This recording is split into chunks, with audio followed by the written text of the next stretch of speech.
9, 8, 7. We have a go for main engine start. 5, 4, 3, 2, 1. Bienvenue sur Space Talk.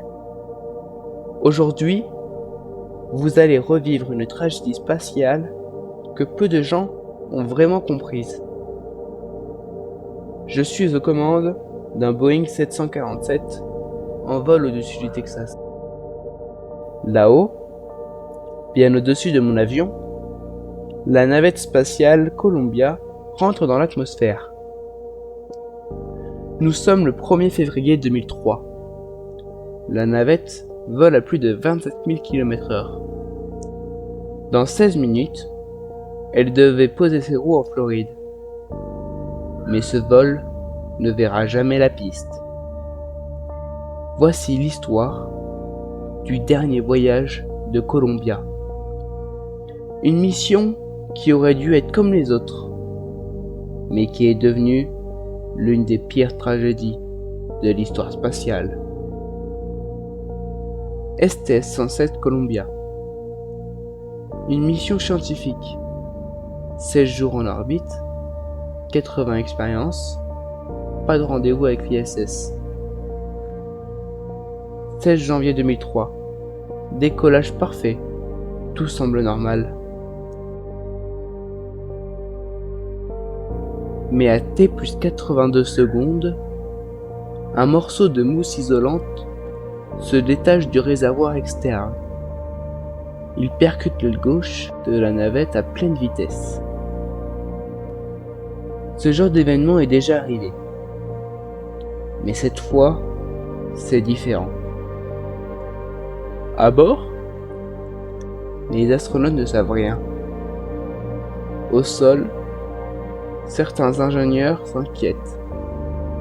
Ils demandent des images satellites de l'aile.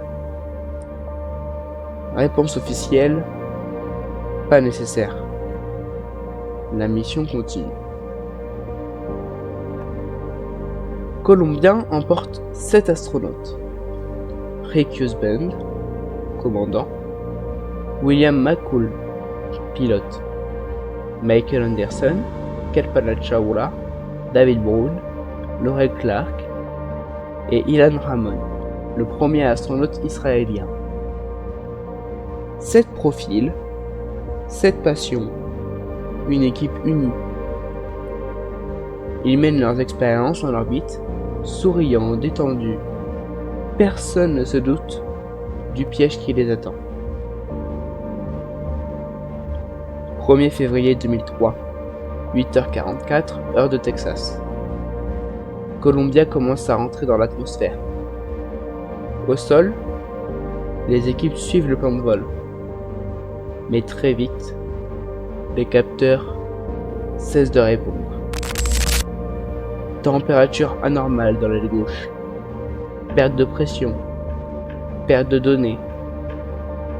Ce n'est pas un bug. L'aile gauche est en train de fondre, littéralement. La chaleur de la rentrée s'est infiltrée par la brèche. La structure cède et à 8h59 au-dessus du Texas,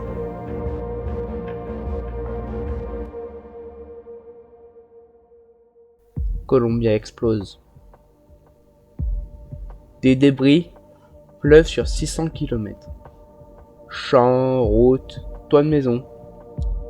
Les habitants lèvent les yeux. Le ciel est parcouru de traînées lumineuses. Mais personne ne comprend encore. Là-haut, il est déjà trop tard. Il ne reste aucun survivant. L'enquête révèle l'erreur. Un simple morceau de mousse, moins de 1 kg, détaché à pleine vitesse. Il a percé le bouclier thermique. Pire encore, des ingénieurs avaient alerté, mais la chaîne de décision n'a pas voulu les écouter.